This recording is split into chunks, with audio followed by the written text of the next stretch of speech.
Assim, quando você tem, por exemplo, um aumento de tecido adiposo, teoricamente você teria um aumento de liberação de leptina.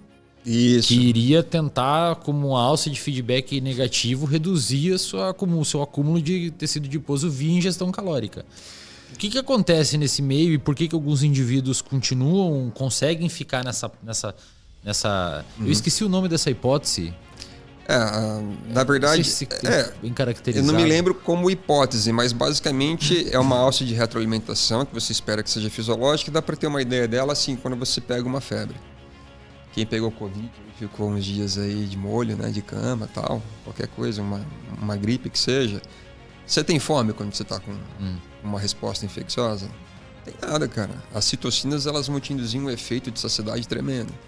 Só que, suponha que você ficou 2 dias acamado ali, meia boca, tal, ou fez uma cirurgia, uma amidalectomia, você não pôde, né, deglutir ali, mastigar. Você até passa 2, 3 dias ali numa boa. Só que depois, o que acontece? Cara, você sente aquele cheirinho de comida lá feito pela mãe, pela avó, por alguém. Cara, você sai da cama com uma vontade de comer, não sai?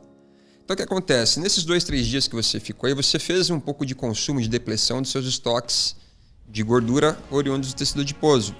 Digamos que você está num contexto pueril, uma criança, ou eutrófico, você não está com saldo positivo nem negativo, está tudo redondinho. Nesse período que você ficou 2, 3 dias sem se alimentar bem, você fez um pouco de uso da sua massa adiposa.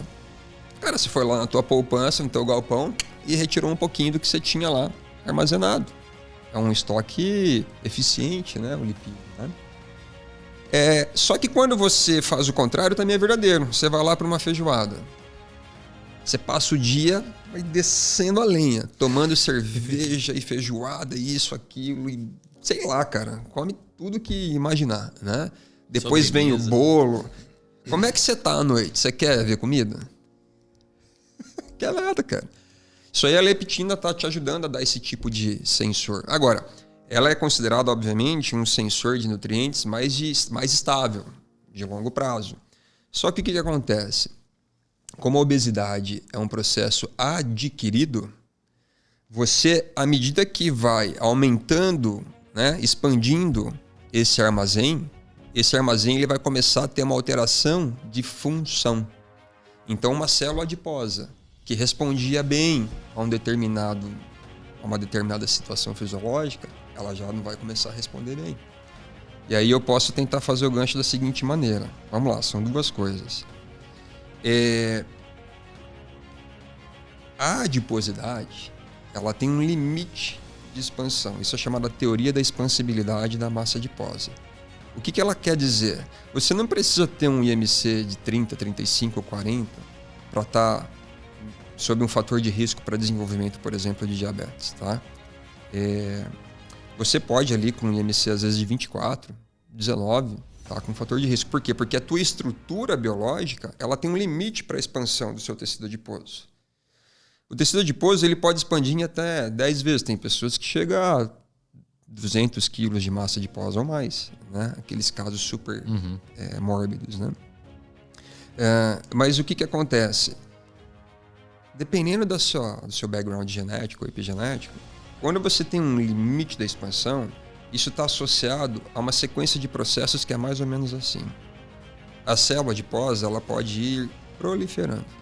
Isso chama hiperplasia, tá? Isso é muito fácil de ser observado na fase mais pueril, quando é criança. Isso vale para tecido adiposo visceral e subcutâneo. O que é visceral e subcutâneo? Subcutâneo é aquele que a gente aperta, pega, e o visceral é aquele que se a gente comprime o abdômen recolheu. Então se recolheu, tá internamente abaixo da camada muscular. Essas 2 gorduras, na infância, especialmente a visceral, elas são hiperplásicas. Elas conseguem ir se proliferando à medida que você vai colocando mais tijolinho lá no galpão. O galpão enche, puf, vira 2. Enche, vira 2. Enche, então vai se proliferando.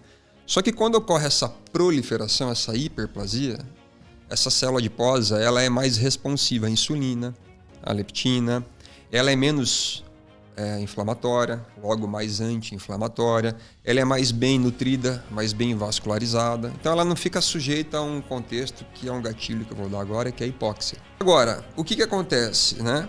Isso pode variar um pouquinho entre idade, sexo, alguns backgrounds que vêm por epigenética, influência intrauterina. Mas de maneira geral, à medida que a gente vai se desenvolvendo, indivíduo adulto, ele diminui essa capacidade proliferativa da célula adiposa. Então, esse tecido adiposo visceral, ele fica menos hiperplásico e ele se torna agora hipertrófico. Porque se a pessoa ela não muda o ambiente e continua dando mais substrato energético, ao invés do galpão virar 2, ele vai ir crescendo. Quando ele vai crescendo, suponha que você queira, sei lá, com um sistema chegar até o centro daquele galpão. E aí o galpão vai crescendo, crescendo, crescendo e você tem um braço mecânico que ele, sei lá, você tem um galpão que tinha 10 metros quadrados e um braço mecânico de 5 metros de comprimento, você conseguia chegar até a metade. Agora você vai aumentando esse galpão, vai aumentando, ele pode aumentar em até 10 vezes. Agora tem 1000 metros quadrados. E aí você tem lá o braço mecânico de 5 metros. Você não consegue chegar lá no meio e retirar um tijolinho de lá. Essa é uma analogia para dizer algo relacionado ao oxigênio. Então, à medida que o adipócito ele vai hipertrofiando, e ele consegue hipertrofiar em até 10 vezes, especialmente qual? O visceral, que é o que está no nosso abdômen. Seria tipo aqueles tiozão barrigudão, professor? É, cara. Que tipo assim, não tem Não é mole. Não é mole. É um... Pode ter um mole, que a gente pode até comentar. Eu vou até deixar anotado aqui, ó. Que é a relação invertida de subcutâneo versus visceral. Os caras colocam o copo na barriga assim pra... O que acontece? Esse adipócito hipertrofiado agora, ele é um adipócito que ele fica sujeito a uma situação que é denominada de hipóxia. Por quê? Porque imagina que a vascularização não consegue acompanhar. E como essa angiogênese ela não acompanha essa vascularização, essa célula adiposa ela não consegue receber o suprimento de oxigênio necessário. Porque ela é 10 vezes maior agora, 5 vezes maior. E quando há hipóxia, a ativação de um fator de transcrição que é o RIF, né? É um fator induzido por hipóxia. E esse RIF ele vai acionar uma morte. Pelo RIF normalmente é uma apoptose, é até uma morte programada. Mas se for uma necrose é um pouquinho pior. Porque a apoptose é uma morte programada. Você chama aqui 10 colegas para jantarem contigo, eles vão embora, não vai deixar uma bagunça aqui na mesa não. Se for a galera que você escolheu bem. A necrose seria assim, uma morte não programada. Você chama 10 brothers aí, eles vêm e arrebentam a sala aqui, vão embora e deixam uma bagunça. Uhum.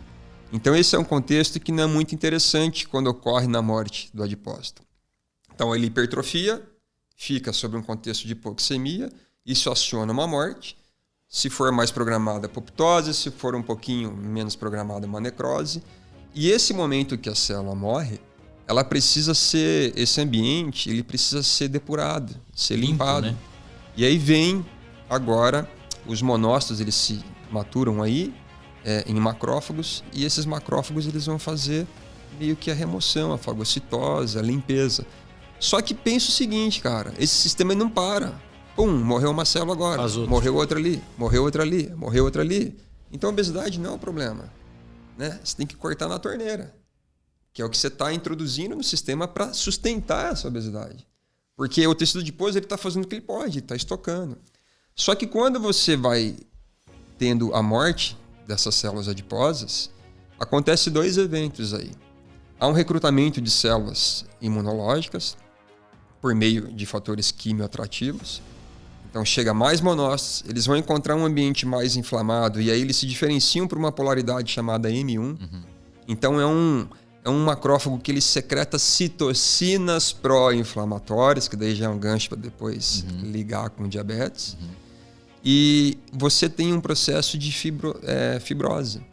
E a fibrose, olha que interessante, ela vai criar como se fosse uma rede que vai tornar esse compartimento menos plástico.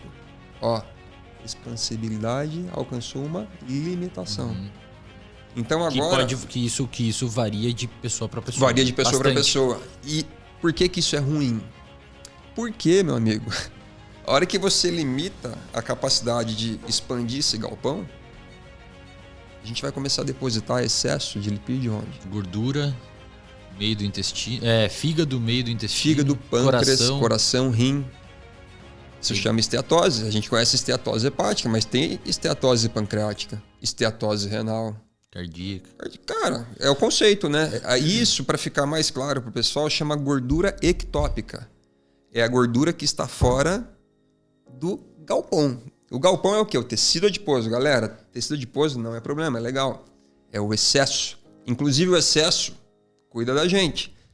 Quando atinge um limite, a gente começa a extravasar esse depósito de gordura em outros órgãos. Quando vai para o fígado, é um grande problemão.